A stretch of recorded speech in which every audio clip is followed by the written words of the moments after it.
जय हिंद साथियों, मेरे YouTube चैनल टॉक्स विद विश्वास में आपका स्वागत है। प्रस्तुत है सामान्य अध्ययन श्रृंखला के अंतर्गत आधुनिक भारत का इतिहास, पहली बार अंतर विषयक प्रारूप में। आज का विषय है आधुनिक भारत का इतिहास, भारत छोड़ो आंदोलन टॉपिक के साथ।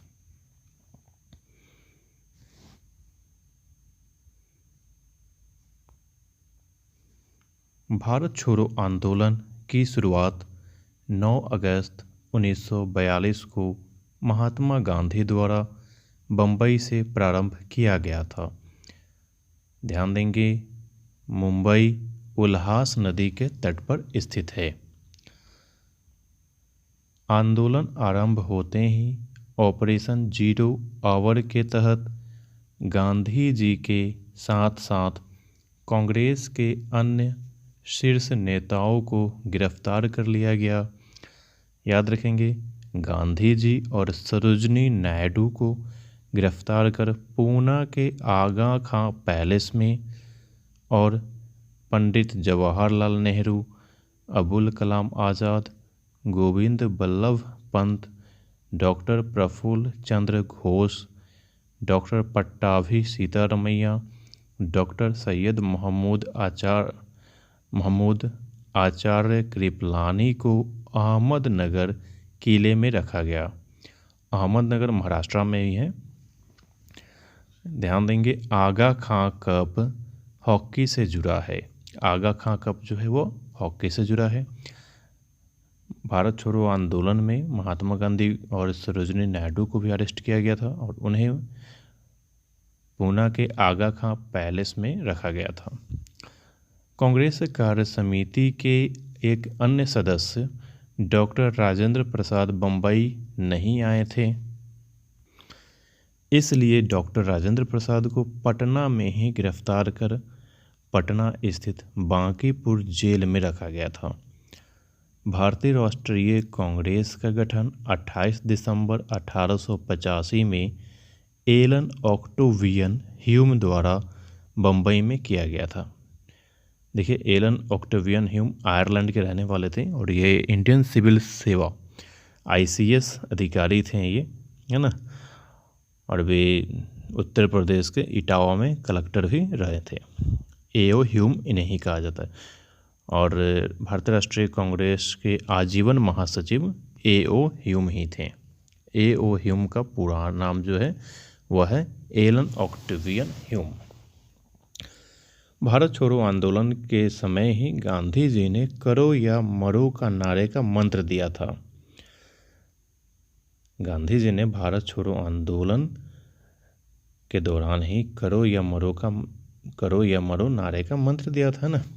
और भारत छोड़ो और साइमन गो बैक अर्थात साइमन वापस जाओ का नारा यूसुफ मेहर अली ने दिया था।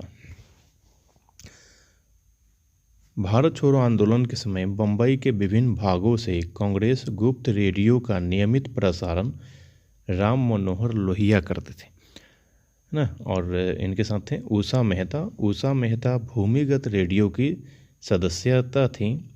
Doctor Lohia means doctor Ram Manohar Lohia Bharat छोड़ो आंदोलन के दौरान हजारीबाग जेल से फरार हुए और भूमिगत रहकर आंदोलन का शानदार नेतृत्व किया। भारत छोड़ो आंदोलन के समय भारत का प्रधान सेनापति लॉर्ड बेवेल था। याद रखेंगे कि भारत छोड़ो आंदोलन जब चल रहा था उसमें भारत का प्रधान सेनापति जो था वो था, उसका नाम था लॉर्ड बेवेल।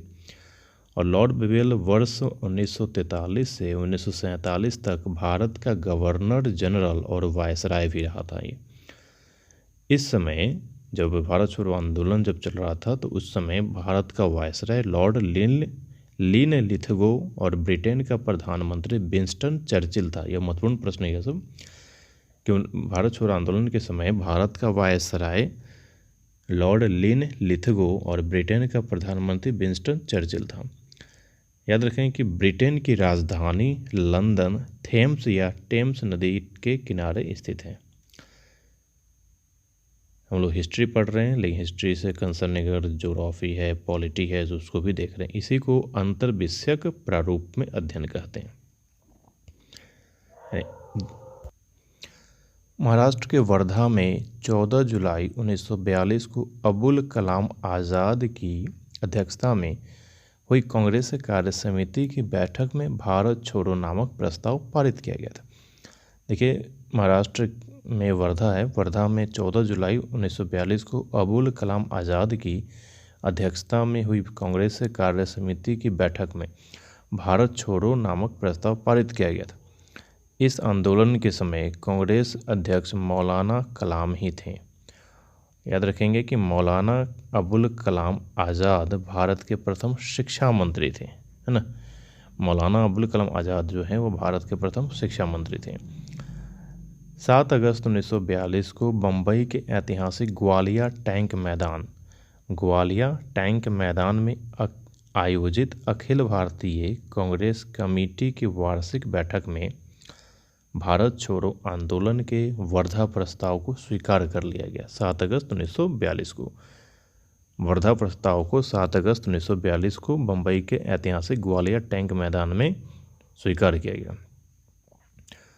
8 अगस्त 1942 को अखिल भारतीय कांग्रेस कमेटी की बैठक में पंडित जवाहरलाल नेहरू द्वारा भारत छोड़ो आंदोलन का प्रस्तावित किया गया, प्रस्ताव में रखा गया, जिसका समर्थन सरदार वल्लभ भाई पटेल ने किया था। याद रखें कि सरदार वल्लभ भाई पटेल को सरदार की उपाधि वर्ष 1928 में बारदोली सत्याग्रह के दौरान दिया गया था और सरदार वल्लभ भाई पटेल भारत के प्रथम गृह मंत्री और प्रथम उप प्रधानमंत्री भी थे। भारत छोड़ो आंदोलन वर्ष 1942 के क्रिप्स प्रस्ताव के असफल होने की प्रतिक्रिया में प्रारंभ किया गया था। क्रिप्स मिशन मार्च 1942 में स्टैफोर्ड क्रिप्स के नेतृत्व में भारत आया था। याद रखें, क्रिप्स मिशन मार्च 1942 में स्टैफोर्ड क्रिप्स के नेतृत्व में भारत आया था और महात्मा गांधी ने क्रिप्स मिशन का जो प्रस्ताव था उसे उत्तर तिथीय चेक अर्थात पोस्ट डेटेड चेक कहा था। यह अति महत्वपूर्ण है कि महात्मा गांधी ने किस प्रस्ताव को उत्तर तिथीय चेक कहा था, वो था क्रिप्स मिशन का जो प्रस्ताव था वो। देखिए, भारत छोड़ो आंदोलन का समर्थन Hindu Mahasabha, Communist Party of India, Unionist Party of Punjab एवं मुस्लिम लीग ने नहीं किया था। एक बार और ध्यान दें कि भारत छोड़ो आंदोलन का समर्थन Hindu Mahasabha, Communist Party of India, Unionist Party of Punjab एवं मुस्लिम लीग ने नहीं किया था। देखिए, 30 दिसंबर 1906 को ढाका में आगा खां, मोहम्मद अली जिन्ना, सलामुल्लाह और नवाब मोहसिन उल मुल्क के नेतृत्व में भारतीय मुस्लिमों के अधिकारों की रक्षा के लिए मुस्लिम लीग का गठन किया गया था। वकार उल मुल्क मुस्लिम लीग के प्रथम अध्यक्ष थे, है ना। देखिए, ढाका जो है, ढाका बांग्लादेश की राजधानी है और यह बूढ़ी गंगा नदी के तट पर स्थित है। राष्ट्रीय स्वयंसेवक संघ 1942 के भारत छोड़ो आंदोलन से अलग रहा। यह भी यानी राष्ट्रीय स्वयंसेवक संघ भी जो है वो 1942 में भारत छोड़ो आंदोलन से अलग था। ध्यान देंगे कि आरएसएस अर्थात राष्ट्रीय स्वयंसेवक संघ की स्थापना 27 सितंबर 1925 को विजयदशमी के शुभ अवसर पर डॉक्टर केशव बलिराम हेडगेवार द्वारा की गई थी। आरएसएस की स्थापना बलिराम हेडगेवार द्वारा की गई थी। भारत छोड़ो आंदोलन के दौरान गांधी जी के जीवनीकार अमेरिकी पत्रकार लुई फीसर उनके साथ थे। गांधी जी के जीवनीकार जो थे वो अमेरिका के पत्रकार थे और थे लुई फीसर, वो उनके साथ थे। गांधी जी के साथ थे उनके जीवनीकार अमेरिकी पत्रकार लुई फीसर। उन्होंने भारतीय स्वतंत्रता की मांग की थी। संयुक्त राज्य अमेरिका 4 जुलाई 1776 को स्वतंत्र हुआ। इसको हमने जोड़ा है अंतर्राष्ट्रीय सामान्य ज्ञान से। और संयुक्त राज्य अमेरिका की जो राजधानी है वह है वाशिंगटन डीसी, और वाशिंगटन डीसी पोटोमैक नदी के तट पर स्थित है। भारत छोड़ो आंदोलन से उत्पन्न दंगे बिहार और यूपी में सबसे अधिक रहे। बिहार का मुंगेर जिला इस दौरान काफ़ी प्रभावित रहा। उत्तर प्रदेश को ही संयुक्त प्रांत कहा जाता है। याद रखें कि उत्तर प्रदेश को ही संयुक्त प्रांत अर्थात यूनाइटेड प्रोविंस कहा जाता है। उत्तर प्रदेश की राजधानी लखनऊ गोमती नदी के तट पर स्थित है। देखिए, लोकनायक नाम से मशहूर जयप्रकाश नारायण को भारत छोड़ो आंदोलन के दौरान राष्ट्रीय स्तर के नेता की पहचान मिली, और लोकनायक नाम से जाने जाते हैं। और जयप्रकाश नारायण बिहार के ही रहने वाले थे। इन्होंने संपूर्ण क्रांति का नारा दिया था। जयप्रकाश नारायण ने संपूर्ण क्रांति का नारा दिया है।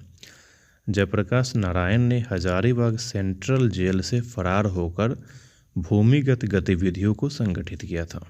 याद रखें कि जयप्रकाश नारायण हजारीबाग सेंट्रल जेल से फरार हुए थे। अरुणा आसफ अली प्रसिद्ध भारतीय स्वतंत्रता सेनानी थी। उन्हें वर्ष 1942 में भारत छोड़ो आंदोलन के दौरान मुंबई के ग्वालियर टैंक मैदान में कांग्रेस का झंडा फहराने के लिए याद किया जाता है। यानी अरुणा आसफ अली को 1942 में भारत छोड़ो आंदोलन के दौरान मुंबई के ग्वालियर टैंक मैदान में कांग्रेस का झंडा फहराने के लिए याद किया जाता है। और आपको मैंने पहले ही बता दिया है कि मुंबई उल्हास नदी के तट पर स्थित है। अरुणा आसफ अली ने इस आंदोलन के दौरान भूमिगत क्रियाकलाप का नेतृत्व किया था। वर्ष 1942 में भारत छोड़ो आंदोलन के दौरान बंगाल के मिदनापुर, उत्तर प्रदेश के बलिया और सतारा, महाराष्ट्र में जातीय या समानांतर सरकार की स्थापना की गई थी। बलिया में जातीय सरकार का गठन चीतू पांडे ने किया था। बलिया में चीतू पांडे ने किया था। सतारा की जातीय सरकार सबसे लंबे समय तक चलने वाली सरकार थी। इसके प्रमुख नेता वाई चौहान और नाना पाटिल थे। अखिल भारतीय मुस्लिम लीग तथा भारतीय राष्ट्रीय कांग्रेस के बीच संवैधानिक गतिरोध को दूर करने के लिए सी राजगोपालाचारी ने दी वे आउट नामक अपना प्रपत्र जारी किया था। दी वे आउट किसने जारी किया? दी वे आउट ने सी राजगोपालाचारी ने जारी किया था। इसका कांग्रेस ने विरोध किया था। चक्रवर्ती राजगोपालाचारी भारत के एकमात्र भारतीय और अंतिम गवर्नर जनरल थे। ऑपरेशन रूबिकॉन एक कूट शब्द था जिसे भारत में ब्रिटिश सरकार द्वारा जेल में गांधी का आमरण अनशन के संदर्भ में प्रयोग में लाया गया था। ऑपरेशन रूबिकॉन भारत छोड़ो आंदोलन के दौरान चर्चा में आया था ये, और इसे जो है भारत में ब्रिटिश सरकार द्वारा जेल में गांधी का आमरण अनशन के संदर्भ में प्रयोग में लाया गया था। 6 मई 1944 को बीमारी के आधार पर गांधी जी को जेल से रिहा कर दिया गया। 6 मई 1944 को बीमारी के आधार पर गांधी जी को जेल से रिहा कर दिया गया।